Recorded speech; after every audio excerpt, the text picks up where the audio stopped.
साथियों, जय बिरसा, जय आदिवासी। आज हम लोग महाभगवान, महाविद्रोही, महामानव, क्रांति सूर्य और राष्ट्रपिता बिरसा मुंडा की 125वीं शहादत दिवस पे बात कर रहे हैं। और ये काफी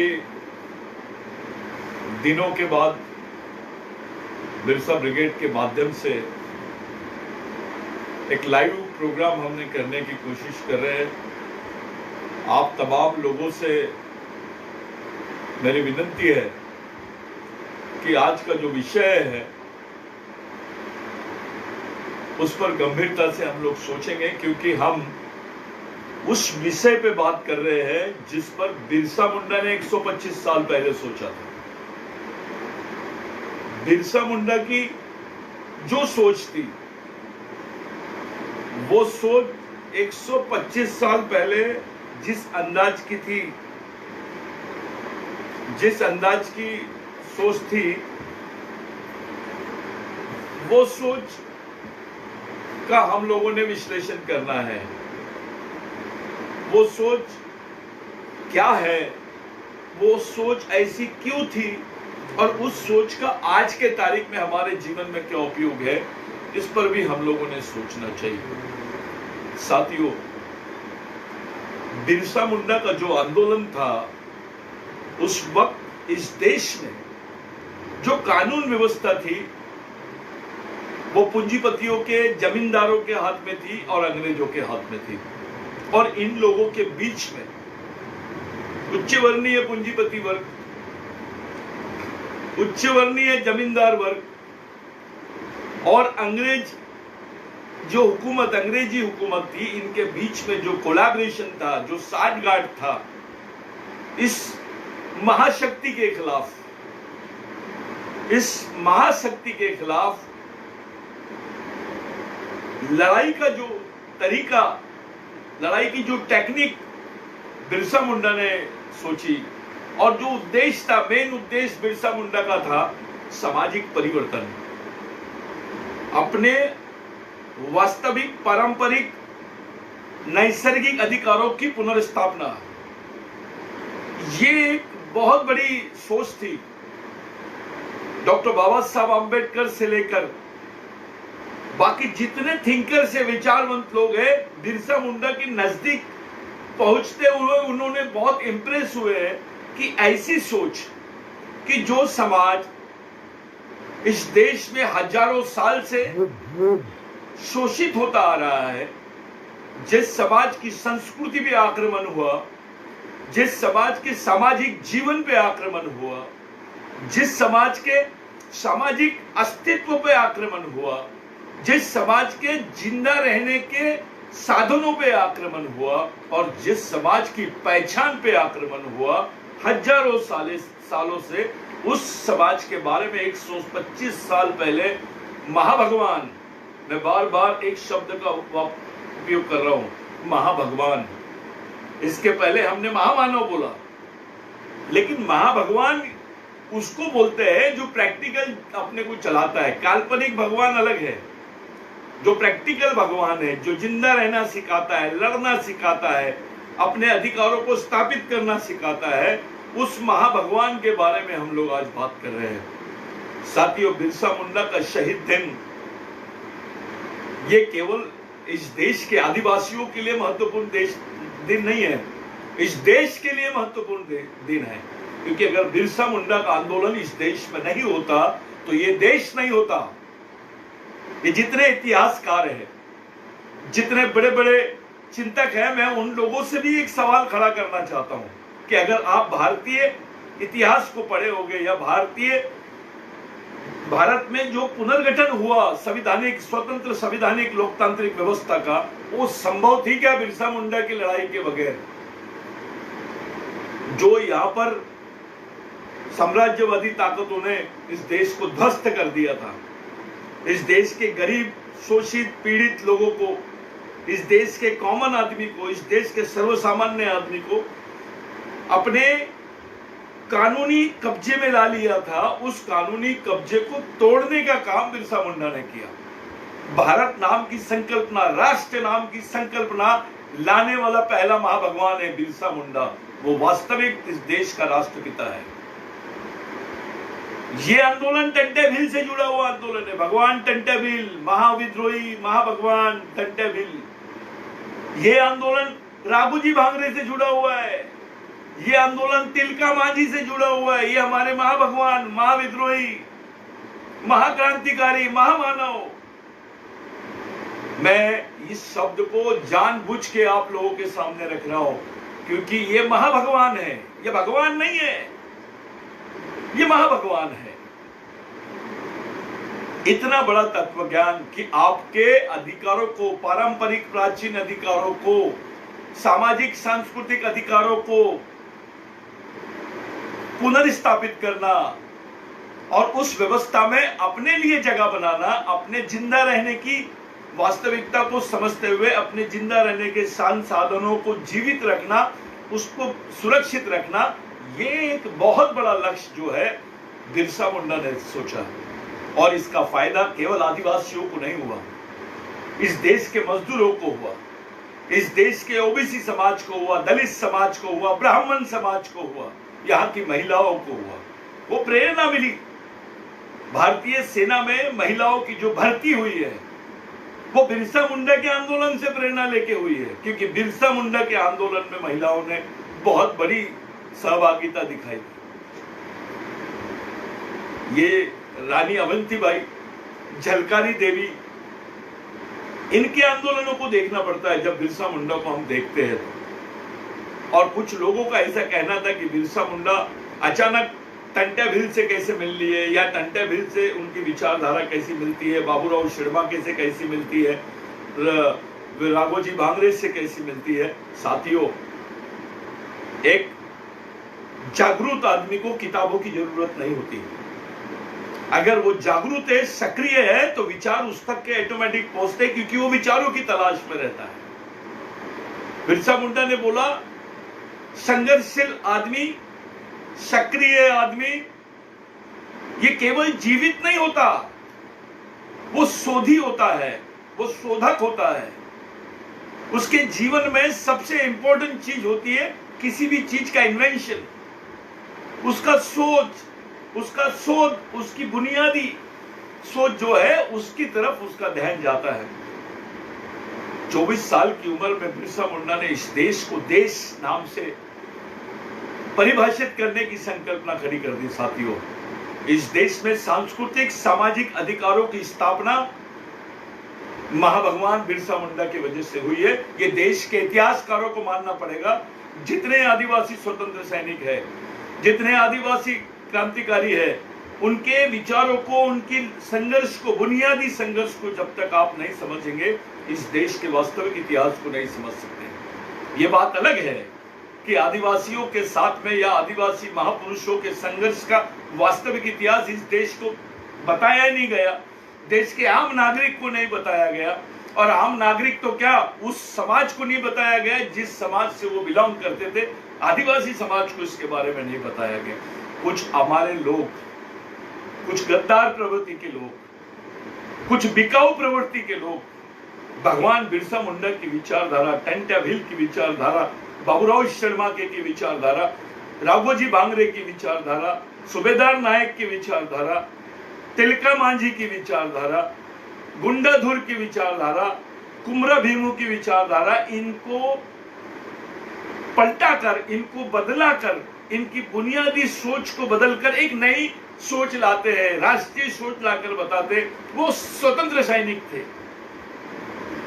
अरे स्वतंत्रता का वास्तविक मतलब होता है आदमी की सामाजिक सांस्कृतिक आजादी।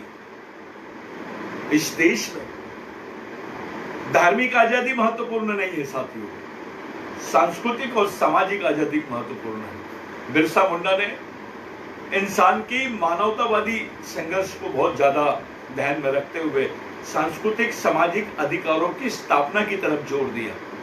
और इस देश को पहला आर्टिकल मिला जिसको आप लोग यूनियन ऑफ स्टेट्स के नाम से जानते हैं। वो आर्टिकल जो लैंड राइट्स को क्लियर करता है, वो आर्टिकल जो आपके भूमि संपादन के अधिकारों को परिभाषित करता है, वो आर्टिकल जो इस देश की भूमि की सीमाओं को बताता है कि इस देश की भूमि कितनी है, इस देश के मालिक कौन है, इस भूमि के वास्तविक भूमालिक कौन है। ये आंदोलन बिरसा मुंडा के आंदोलन से बाहर आया है। अगर देश उनका कहना था जिसकी जमीन उसका देश, जिसकी जमीन उसका देश, ये पूरे भारत के नागरिकों को लागू होता है। ऐसा तो किसी स्वतंत्र सेनानी ने नहीं बात की। सिंपल वर्ड है, जिसकी जमीन उसका देश। कहने का मतलब है देश आपका तब तक के नहीं हो सकता जब तक कि उस देश की जमीन आपकी नहीं हो सकती। ये जो देश की जमीन है, ये वास्तविक इसके भूमालक आदिवासी है। और ये जितने ओबीसी, एससी, एनटी ये लोग, ये आदिवासियों के वंशज है जो डेवलप हुए हैं, जिनका शहरीकरण हो गया है, जिनका सिविलाइजेशन हुआ है। लेकिन आज भी पूरा आदिवासी समाज उस तरफ अपने आप को झोंक के उस जीवन की तरफ जा रहा है। आदिवासी प्राकृतिक, नैसर्गिक, मानवतावादी, समाजवादी जीवन की तरफ जाता है, उसको ज्यादा पसंद करता है। आदिवासियों ने किसी पे हमला नहीं किया। इतिहास का एक पन्ना बताइए आप। आदिवासियों ने संघर्ष किया है, अपने अधिकारों को बचाने के लिए लड़ी जाने वाली लड़ाई को संघर्ष बोलते हैं। और दूसरे के राज्य को, उसकी जमीन पर अपने आप को प्रस्तावित करने के लिए, अपने अधिकारों को प्रस्तावित करने के लिए जो लड़ाई लड़ी जाती है, उसको आक्रमण बोलते हैं।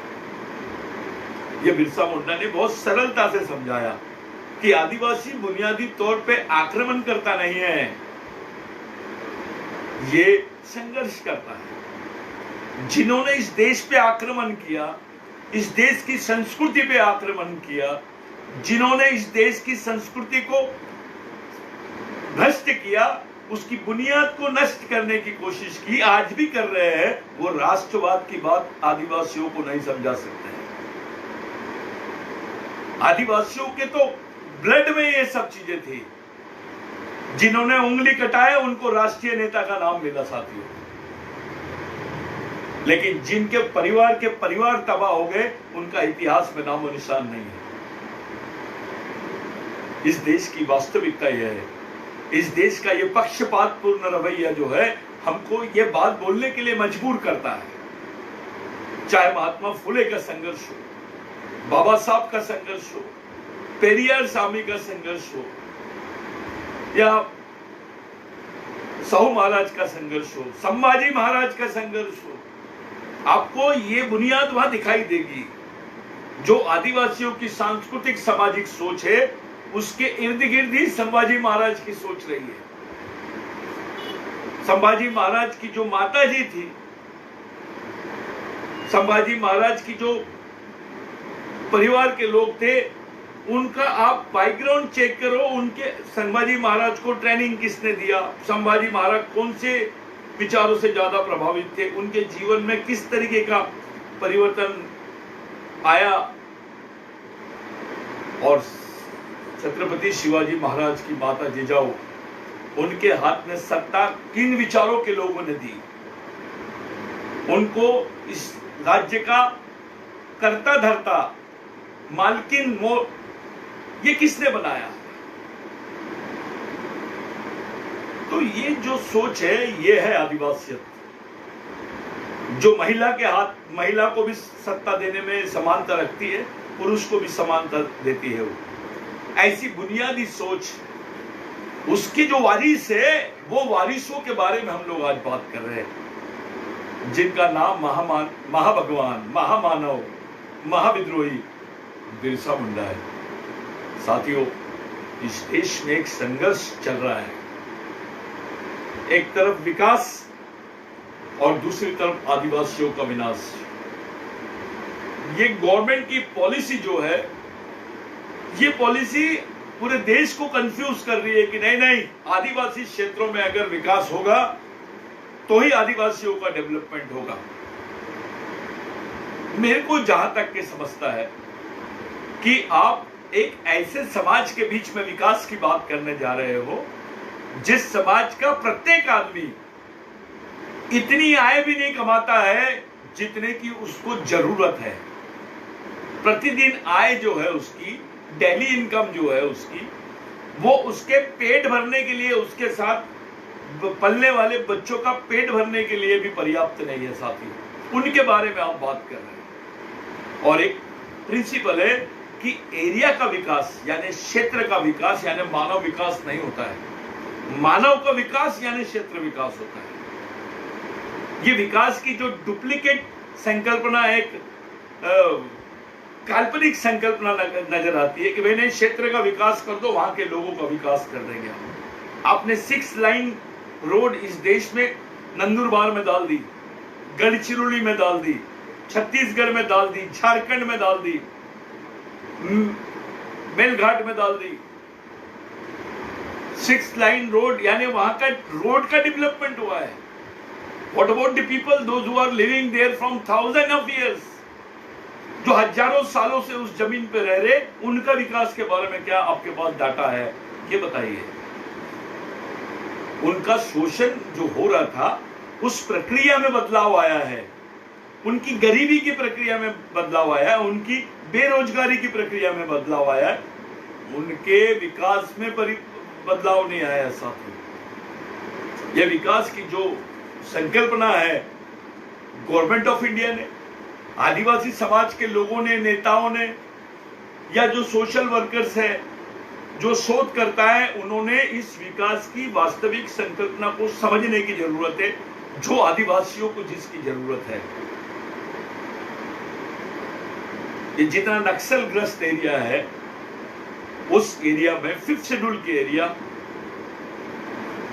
वहां पे पैसा कानून वाले एरिया, ग्राम सभा के एरिया, इस एरिया में सबसे ज्यादा संसाधन दिखाई देते थे।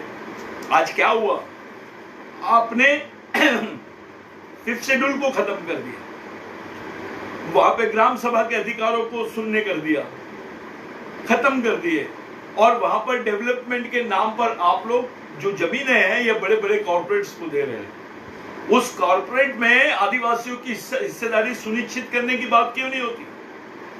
उनके पारंपरिक अधिकारों को सुरक्षित रखने की बात क्यों नहीं होती? उनके सामाजिक सांस्कृतिक अधिकारों को सुरक्षित रखने की बात क्यों नहीं होती? ये गवर्नमेंट की जवाबदारी नहीं है क्या? गवर्नमेंट अपनी संवैधानिक जवाबदारी से, आदिवासियों के प्रति जो उनकी संवैधानिक जवाबदारी है, उससे पूरी तरह अपने आप को दूर रख रही है साथी।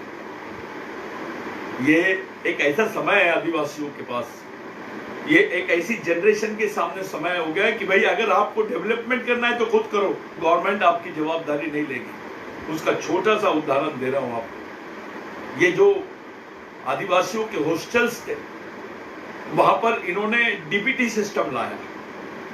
वो डीबीटी सिस्टम से गवर्नमेंट ने अपनी उसको खिलाना, उसको अच्छे से रखना, उसको सही डायरेक्शन में लेना, इससे अपनी जवाबदारी को हटा दिया। जो पालक तत्व था, जिसको गार्जियनशिप बोलते हैं आदिवासी विद्यार्थियों के प्रति, वो गार्जियनशिप की जो रिस्पॉन्सिबिलिटी थी, उससे गवर्नमेंट ने अपने आप को पीछे ले लिया।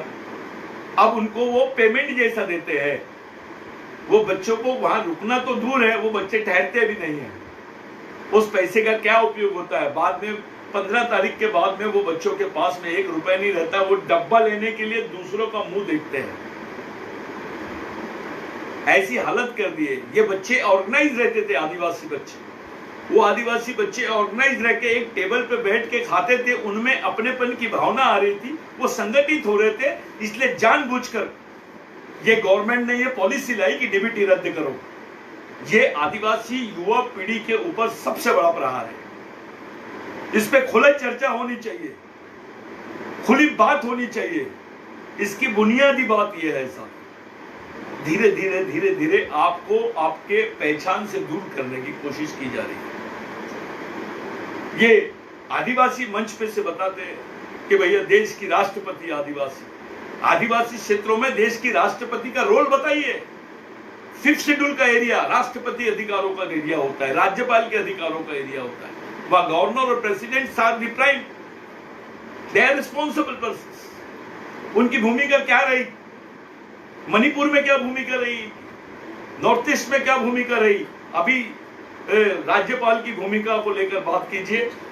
ये छत्तीसगढ़ में अपना गढ़चिरौली बेल्ट, उधर आपका नंदुरबार, ऐसे आदिवासियों की जो सेंसिटिव एरिया है, वहां राज्यपाल और राष्ट्रपति एक भी बयान नहीं देते हैं। उनको रबर स्टैंप बना के रख दिए। उनके डेवलपमेंट पे एक प्रोग्राम खड़ा नहीं करते हैं।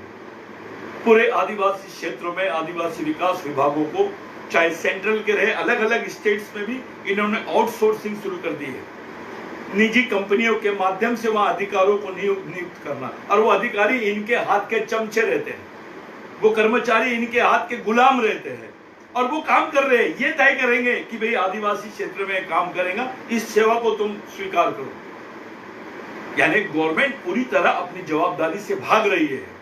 धंधा व्यापारीकरण बना कर लिया है इन्होंने। पूरे आदिवासी विकास विभाग का व्यापारीकरण हो गया। पूरे विकास विभाग का स्ट्रक्चर है, उस स्ट्रक्चर का सिर्फ 12% पैसा आदिवासियों तक पहुंचता है। 88% पैसा तो यही लोग खा जाते हैं। ये सरवाइव कर रहे हैं, उस पर गवर्नमेंट सरवाइव कर रही है। मैं आरोप नहीं लगा रहा, मैं ये चैलेंजिंग भाषण कर रहा हूं। ये अवस्था और उस वक्त की अवस्था, आज से 125 साल पहले की जो अवस्था थी, उस पर बिरसा मुंडा ने जो क्रांतिकारी डिसीजंस लिए, जो वैचारिक डिसीजंस लिए, उन वैचारिक डिसीजन पर आधारित विचारधारा पे, बिरसा मुंडा की विचारधारा पे, टंट्या भील की विचारधारा पे, बाबूराव शर्माके की विचारधारा पे, राघोजी भांगरे की विचारधारा पे ये मूवमेंट खड़ा है। ये मूवमेंट है बिरसा ब्रिगेड का। ये कोई नक्सलवादी मूवमेंट नहीं है। कुछ लोग इसको नक्सलवादी मूवमेंट डिक्लेयर करने के लिए अपनी पुरजोर कोशिश कर रहे हैं। मेरे को उन पर दया आ रही है कि आदिवासियों के जो सामाजिक, सांस्कृतिक, संवैधानिक आंदोलन है, उसको नक्सलवादी आंदोलन की तरफ डाइवर्ट करने की, उसको सिल सिक्का लगाने की कोशिश की जाती है। इससे ज्यादा शर्मनाक बात कुछ नहीं हो सकती। सबसे ज्यादा ये नक्सलवादी आंदोलन का खामियाजा आदिवासियों को भुगतना पड़ा है। ऐसी चीजें आज जो हो रही है, उस पर से आदिवासियों के हिस्से में क्या आएगा, ये तय करना बहुत इंपॉर्टेंट है। युद्ध जैसी स्थिति है साथियों नक्सलग्रस्त क्षेत्रों में। गवर्नमेंट बोलती है नक्सलवाद खत्म होना चाहिए, तब आदिवासी मुख्य प्रवाह में आएगा। लेकिन जब मुख्य प्रवाह का मामला शुरू होता है, तो एक तरफ विकास और एक तरफ विनाश की पॉलिसी सामने आ जाती है। वहां आदिवासी पारंपरिक वन अधिकारों की बात नहीं होती, वहां 5th शेड्यूल के अधिकारों की बात नहीं होती, वहां ग्राम सभा के अधिकारों की बात नहीं होती, वहां पेशा कानून की बात नहीं होती। कोई आदिवासी ज्यादा बोले तो उसको इतना डरा देते हैं कि भाई तेरे को नक्सल बोल देंगे, एंटी डेवलपमेंट आदमी घोषित कर देंगे। बिरसा ब्रिगेड के और देश के जितने आदिवासी, दलित, बहुजन, अल्पसंख्यक भाई, आप तमाम लोगों से मेरी आज अपील है कि इस देश नैसर्गिक पर्यावरणवादी सोच, समाजवादी सोच, मानवतावादी सोच, सांस्कृतिक समाजवादी सोच की जो परंपरा है, जो वैचारिक परंपरा है, वही विचारिक परंपरा इस देश को देश करके रख सकती है। ये जो यूनियन ऑफ स्टेट्स है, वो यूनियन ऑफ स्टेट तभी संभव रहेगा इस देश में जब आदिवासी विचारों को आप स्थापित करोगे। आदिवासी कोई जंगल के बारे में सोचता है, जमीन के बारे में सोचता है, जल के बारे में सोचता है। इसका फायदा केवल आदिवासियों को नहीं होता, इसका फायदा संपूर्ण मानव जाति को होता है। और उसकी सोच छोटी कैसी हो सकती है? वो तो यहाँ के जितने सो-कॉल्ड संत है, सो-कॉल्ड महाराज है, सो-कॉल्ड मौलाना है, या और कोई पंडित होंगे, या कोई और धर्माचार्य होंगे, इनसे बड़ी बात करते हैं वो, जिनके बदन पे कपड़ा नहीं है, पेट पे रोटी नहीं है, जो घास के घरों में रहते हैं, वो लोग जल जमीन जंगल की बात करते हैं, जिसका संबंध पूरे मानव जाति से, इस देश के प्रत्येक नागरिक से।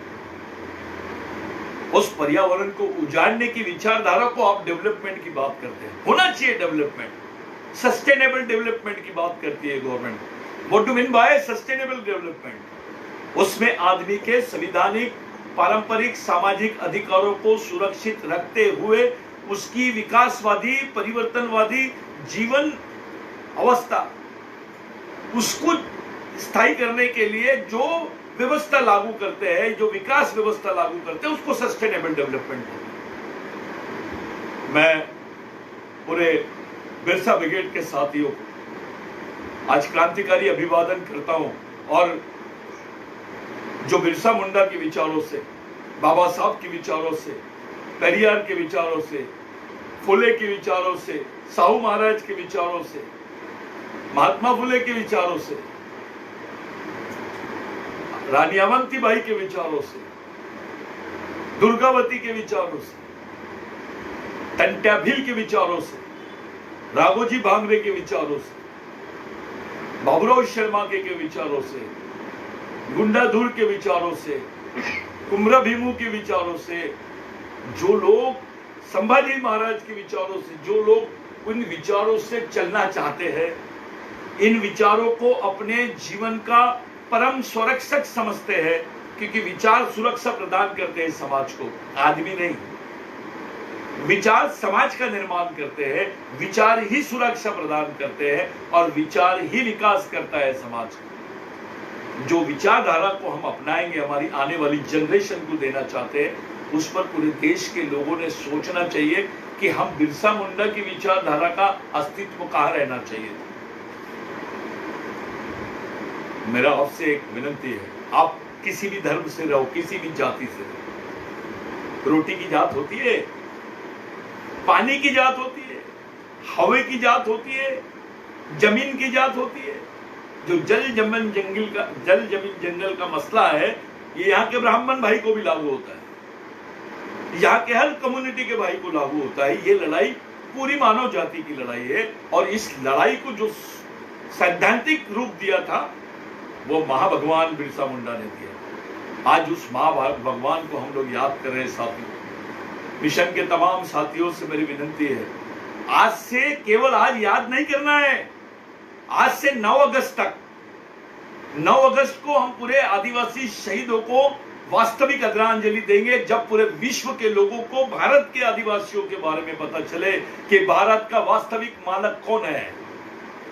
Who is the indigenous people of India, who is the aboriginal people of India, who is the first citizen of India. ये पूरे विश्व को बताने की जरूरत है, यूनाइटेड नेशंस को बताने की जरूरत है, क्योंकि हमको जिंदा रहने के लिए राष्ट्रीय अधिकारों के साथ साथ अंतर्राष्ट्रीय अधिकारों को भी अपनाना पड़ेगा। अगर आदिवासियों को अधिकार मिलते हैं तो उसका फायदा बहुजनों को होगा, इसका फायदा अल्पसंख्यक को होगा, इसका फायदा ब्राह्मण भाई को भी होगा, दलित भाई को भी होगा, समाज के सभी अंगों को इसका फायदा होगा। इसलिए आदिवासियों को मूल निवासी घोषित करने का जो एजेंडा है, इसका विरोध नहीं होना चाहिए, और जो विरोध कर रहा है वो राष्ट्र विरोधी है, वो वास्तविक राष्ट्र विरोधी है। जिन आदिवासियों को सुप्रीम कोर्ट बोलती है कि they are the first citizen of India, तुम इंडिजिनियस पीपल क्यों नहीं डिक्लेयर कर रहे? इसका मतलब यह है कि आदिवासियों के मसले पे सुप्रीम कोर्ट के भी डिसीजन को आप लोग नहीं मानते, तो फिर एंटी कॉन्स्टिट्यूशनल कौन हो गया?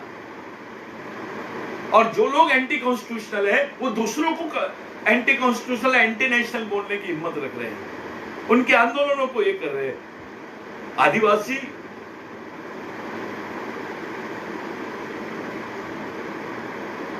एक बात सेटिंग जो चल रही है आज की, जो एक फंडा सेट कर रहा है कि आदिवासी आदमी नक्सलवादी है। आदिवासी नक्सलवादी हो सकता है, लेकिन नक्सलवादी आदिवासी नहीं हो सकता मेरे भाई। सभी आदिवासी नक्सलवादी नहीं हो सकते। आप पूरे आदिवासी समाज को नक्सलवादी घोषित करने का जो एजेंडा चला रहे हैं, ये षड्यंत्रपूर्ण एजेंडा है। ये आदिवासी गरीब, शोषित, पीड़ित आदिवासियों के साथ में बहुत बड़ा षड्यंत्र है। ये राष्ट्र विरोधी षड्यंत्र, आदिवासी का विरोध यानी राष्ट्र का विरोध, वास्तविक भारत का विरोध, सिंधु भारत का विरोध। मैं आप तमाम लोगों को आज के दिन पूरे समाज के आप किसी भी पार्टी में रहो, आप किसी भी संगठन में रहो, लेकिन समाज की वास्तविक सोच को छोड़कर आप कुछ नहीं कर सकते मेरे भाइयों। हमारे शहीदों की, हमारे महामानवों के विचारों को लेकर चलना ही हमारे पास आखिरी पर्याय है। मैं पूरे बिरसा ब्रिगेड की तरफ से देश के तमाम नागरिकों को, नेतागण को, पार्टियों के लोगों को, सभी पार्टियों के लोगों को एक निवेदन करता हूं कि बिरसा मुंडा के व्यापक प्राकृतिक सांस्कृतिक विचारों को अपनाए बगैर हमारे देश में एकता, अखंडता निर्माण नहीं हो सकती है साहब। ये विचार पवित्र विचार है, यह विचार पर्यावरणवादी विचार है, यह वास्तविक विचार है। लोगों ने पर्यावरण की बात करके आज एनजीओ से पैसा और भारत सरकार से पारितोषिक ले लेते हैं। पूरे आदिवासी समाज को क्या देंगे पारितोषिक भारत सरकार? जो तो जीते हैं उसके लिए काम करना और उसको अपने जीवन का अभिन्न अंग बना लेना, इसमें बहुत फर्क है। मैं बिरसा ब्रिगेड की तरफ से आपको फिर से एक बार क्रांतिकारी अभिवादन करता हूं, तमाम महापुरुषों को क्रांतिकारी अभिवादन करता हूं और आपसे विनती करता हूं कि इस मुहिम को आने वाले 9 अगस्त तक गांव-गांव में पहुंचाइए, गांव-गांव में संगठन स्थापित कीजिए और 9 अगस्त को घोषित करो कि आप इस देश के मूल मालिक हो। यहाँ का एससी, ओबीसी, ओपन का आदमी, दलित भाई, माइनॉरिटी का भाई, ये आपके वंशज है। You are the first citizen of India. आप यहाँ के मूल मालिक हो।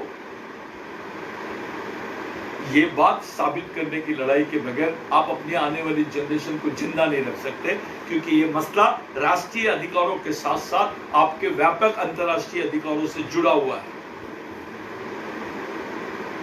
ये लाइव चलते रहेगा, हम लोग फिर से मिलेंगे, बीच बीच में फिर से आप लाइव करेंगे। और आज से ये मुहिम बिरसा ब्रिगेड की तरफ से और तमाम संलग्नित संगठन जो मजदूरों में काम करते हैं, जो बाकी जगह काम करते हैं, हमारे साथ संयुक्त मूलवासी मजदूर यूनियन भी हम लोगों ने निर्माण किए, कामगार यूनियन निर्माण किए। हमारे साथ बहुत सारे कल्चरल संगठन हैं, हमारे साथ बहुत सारे पिछड़े, दलित, ओबीसी, माइनॉरिटीज के लोग हैं। मैं उन लोगों से भी विनती करता हूं कि आप आज से ये मुहिम शुरू कर दी जाए कि इस देश के वास्तविक भूमालिकों को एक पहचान, उनको एक आइडेंटिटी और उनका अंतर्राष्ट्रीय दर्जा उनको मिलना चाहिए, मूलवासी का दर्जा मिलना चाहिए, मूल नागरिक का दर्जा मिलना चाहिए और मूलवासी का दर्जा के साथ साथ उनके जो अंतर्राष्ट्रीय कॉन्स्टिट्यूशन में अधिकार है वो उस समाज को मिलने चाहिए। ये इस मांग का समर्थन करने के लिए जितने परिवर्तनवादी लोग हैं, जितने प्रोग्रेसिव लोग हैं, जो लोग मानवता पे विश्वास करते हैं, जो भारत के वास्तविक सांस्कृतिक, सामाजिक, मानव इतिहास को समझते हैं, वो लोग इस बात का समर्थन करेंगे कि आने वाला 9 अगस्त ये विश्व मूल निवासी दिवस के रूप में मनाते हैं। और भारत ने डिक्लेयर करना चाहिए कि हमारे देश में भी नागरिक रहते हैं जो आदिवासी के नाम से जानते हैं, वो भारत के प्रथम नागरिक हैं। जय बिरसा, जय आदिवासी।